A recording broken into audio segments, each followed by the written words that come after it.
Somebody's asking about more parks for next year. Throw something out there. I'm just gonna throw something out there about He's parks. gonna bash the worst. No, about parks. Okay, go ahead. Like, I think, obviously, we heard your feedback loud and clear about parks having a different visual setting this year, right? But I just want to throw this out there. There's a reason for that, right? I sound like you a couple years ago.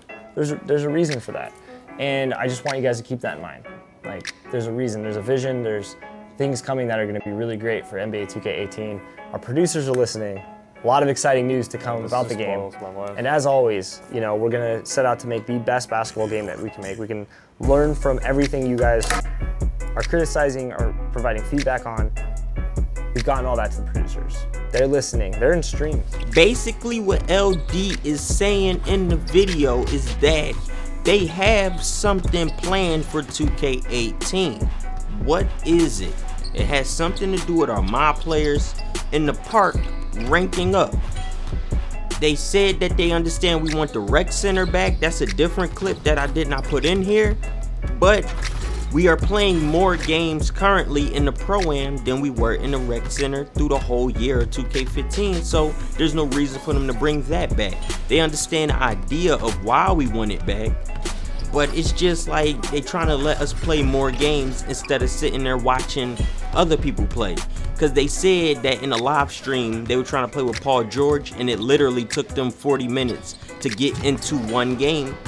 That's a huge waste of time, and already we've played way more games than we ever have in the whole 2K15 time span in the rec center. So let's go back to the park and why they didn't upgrade our courts. What ideas could they possibly have that could be better than the past 2 years of the park? Rivet City had their own place. Then if they win, they get an upgrade.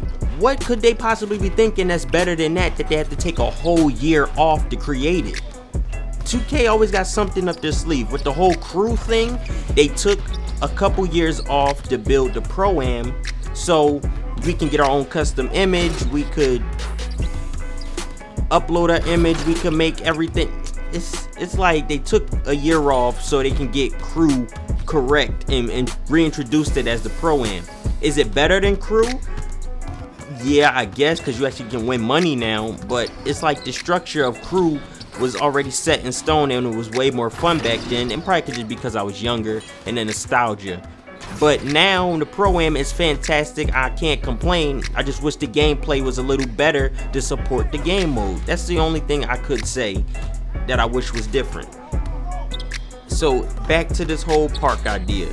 If the whole Rival Day Championship thing, they didn't want to bring it this year, will they do a bigger scale of the Rival Day Championships next year? Will it have something to do with being immortalized? They really trying to go in depth with park, it seemed like, because they took a whole year off for a reason. They got a bigger plan. LD said everything has a reason, and I trust LD way more than Ronnie 2K. Ronnie is the type of guy that'll tell us we got an underwater park. Ronnie the type of guy that tell us we're gonna have Yeezys in 2K17. Ronnie the type of guy that have you believing things that ain't in the damn game for no reason. Ronnie just spread lies, but LD, he actually be out here playing 2K. You can see him on Twitter playing with Kobe on the All-Star team up. You can see him playing with his mob player in the Pro-Am. LD2K actually plays 2K. He's trash at it, but that has nothing to do with anything. At least he's out here playing with the community. Even in 2K15, he was live streaming and keeping us in the loop of the ideas they had for 2K16 about the whole Pro-Am situation.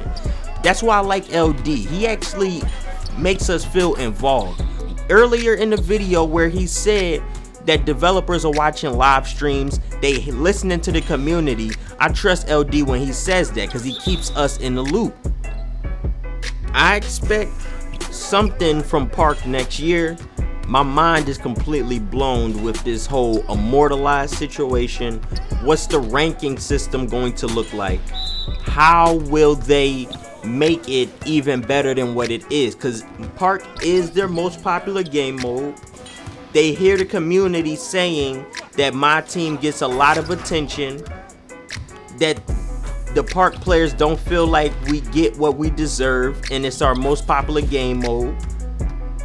So I understand why they're taking the initiative to create something new, and they had to take a whole year off to probably get it correct before they want to introduce it to us. Because when this game came out, they wasn't even ready to show us a trailer for the park. They had no trailers ready.